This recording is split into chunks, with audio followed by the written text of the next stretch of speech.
So today we are pulling the engine out of the M5. Now, it's been working on this very slowly because we've been doing so much other crap with other channels. It's been a struggle to get in here and actually work on it. So we hooked everything. Essentially what we did, there was a few things that were hard to get to. One was the power steering pump. We just took it off. There's a bracket that sits in front of that the oil cooler lines go to, because this is a cooler in the corner of the bumper. And so we just took that off. That was the best way to do it. Otherwise, we're going to take the bumper off and the cooler and everything. That was going to be a lot more work. We tried to take it apart in a way that we don't take any more apart than we have to. And then the idea of this is today we'll have this out here in a few minutes. We can then separate the transmission. We need to get this on the engine stand. Unfortunately, our big engine stand, the N63 is sitting on, the S85 is sitting on. So we're going to have to take that off, put that on the floor. But for today, we're just going to try to get all out of the car. So everything should be clear. We're going to bump the lift up a little bit. We have our hydraulic table and our jack sitting down there. And we're going to bump it up. We're just going to take a peek in there and make sure we didn't miss any wires, nothing at all. And then it is a little bit wobbly. I'll walk right in front of the camera real quick. A little bit wobbly. I just want to make sure that we're all clear on this engine.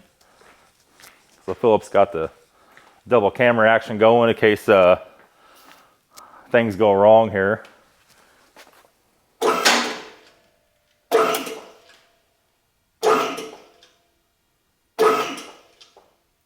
We'll let Philip kind of watch for us too and make sure nothing's hanging up. I see one little problem with a wire hanging up in there that might alleviate itself by undoing this. The transmission plug. That wire is actually loose as it goes up into the car, but it's going to hang on that shroud. So we got to unplug that.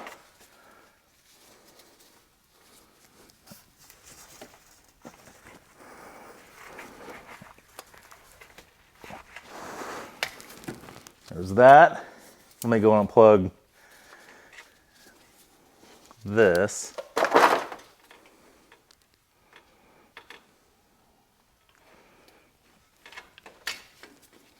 I don't know if we had to unplug the transmission harness. We just did anyway to make sure. Sketchy.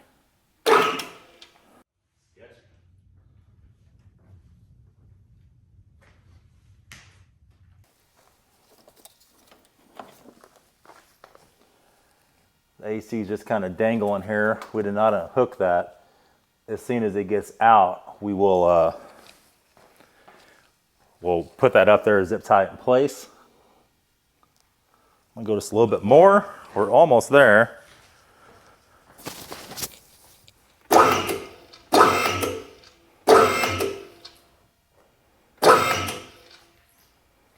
little water running out.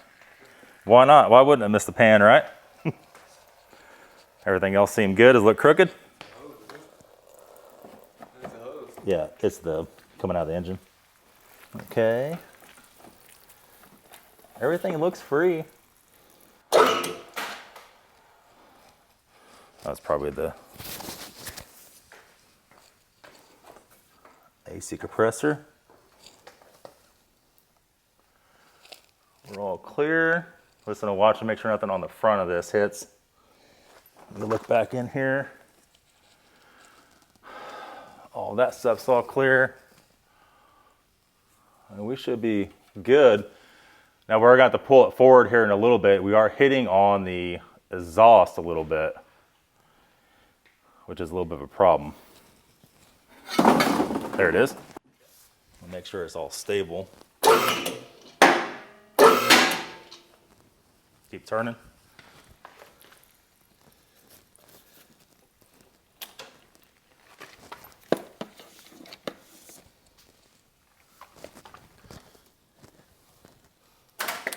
That's what it was.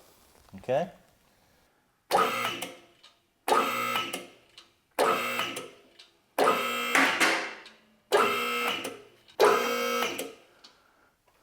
All right, let me go over here and make sure our AC compressor is clear.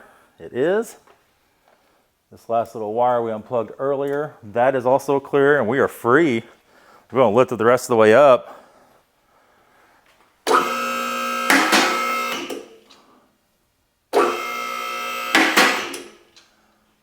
Everything good?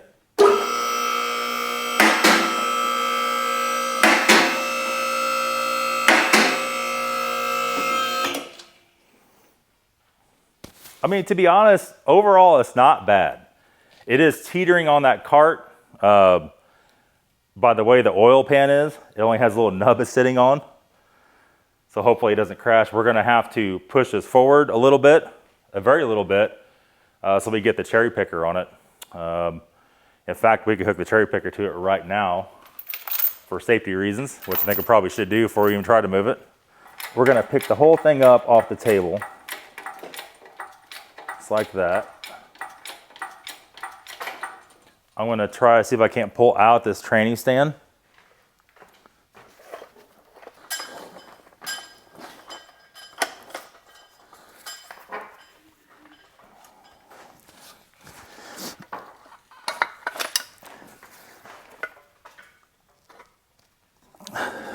Okay. You stay right there. There you go. There you go. Okay, you want to let that engine down.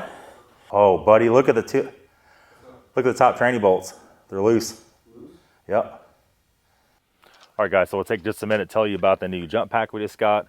You guys know for doing BMW stuff and German car stuff, jump packs are a big part of what we do. So Top Don was actually kind enough to send us this guy. This is a JS3000. This is a massive jump pack. This has the boost button on here instead of on the cables, which is a huge benefit. You also charge your phone. We have the stats on the back here. We have, this is a peak current is 3,000 amps. Capacity is 24,000 milliamp hours, which is a huge, huge deal. And we have all kinds of ports. We have output, 5-volt DC out if you want to charge your phone. This is a 2 amp. They also have a 3 amp over here. And this is USB charging. And then over here we have where your power cables go in. We have a little stand so you can actually lean it up on something like that. Hook it on something, if you will, a nice carry handle. These are a so much invaluable item here. The Porsche has a low battery. We're gonna hook up to it real quick and we'll show you just how good it works. So we actually let the scanner plug into the Porsche, and they have huge clamps on these now to where they're actually big enough to go all around the cable. Before you're trying to clamp it on a little nut or something, everything's has orientation. This has the next level protection on it too, so it will kick back. You cannot hook them up backwards, it just won't work. We're gonna go ahead and hit the boost button, or maybe it's already on. I guess I saw the battery, the whole situation was good. Keep in my pocket, hopefully.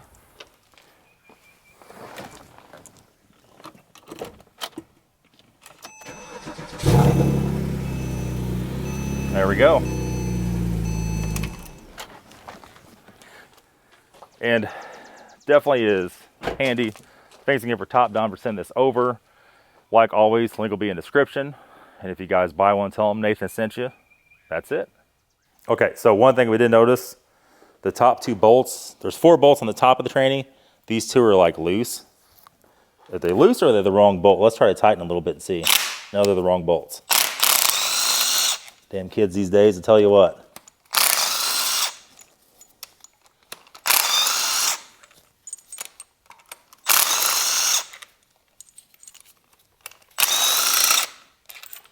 Got one more over here, and then we got this wire to undo. Things a little easier when it's out of the car, isn't it? We got one on the bottom over here.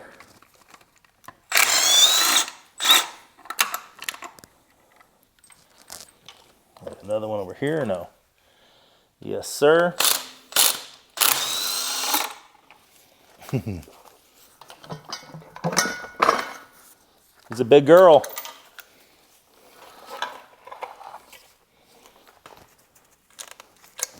A lot of guys are asking about the clutch. Well, We about to find out. All right, so let's go ahead and zip this clutch off. I know you guys are dying to see. I mean, somebody's definitely replaced it. What's happened to it after they replaced it is anybody's guess.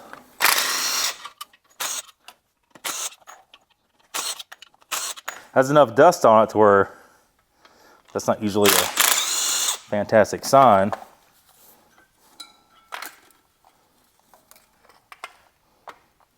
That is, I would say,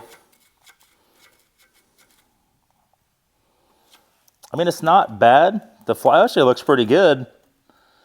Somebody definitely has replaced this clutch. I would say probably half, maybe a little more. It's actually a factory Sachs, but we can't leave that. You know, we have to. The whole part of building this car is to make it reliable, and we can't. When we go to sell it, we can't be like, yeah, the clutch is kind of good. We just put it back together. You know, we're going to have to order a $600 clutch for it. I wouldn't want to trust to buy just the friction disc, because if you do that, that's the time you have the pilot bearing, which actually feels good. The throwout bearing, which actually seems decent. Rear main seal, we will put a new one of those. Obviously, we're going to put a new one of those. Front main. Obviously, on this one, we got to do head gaskets. We got to do, I don't remember if this was a replace the head bolt engine or not, but if it is, we'll do that. Anything else to grab our hands on, we got to check all the Vanel stuff. We have to take apart the oil pump and look at it. If it looks good, we'll use it. If not, we won't. The same with the Vanels pump. I think we can take that apart. We're going to look up a DIY on that. Verify all that's good. There's no issue. If any of that's bad, we got to replace it, and those are very expensive. So that could be a few thousand extra dollars, just a couple oil pumps and a clutch. So we'll have to be a little cautious of that. Also, over here, the ignition coil packs, it's got some typical M5 stuff. Like, see, that's not pushed in. That won't fire. That's no worky. Somebody's tried to pull it out with a pair of pliers and busted it off. So thank you very much, whoever did that. Probably the shop where he picked it up at. And like I said before, we have to investigate every aspect that we know caused a problem with these. Like the throttle actuators, all that stuff. We got to buy timing chain tools for this. But I don't mind buying that stuff. As we were talking about, S85 is an engine, and E60 with it is definitely a car that is worth a lot of money when it's fixed. And you can buy them cheaper that are broken. But you got to be prepared. It has to be cheap enough to suck up any kind of crazy costs. But if we start doing a few more of these, we'll have some extra parts laying around. So it will get easier and easier as time goes on. But that's going to be it, guys. Thanks for watching today's video. Have a good day.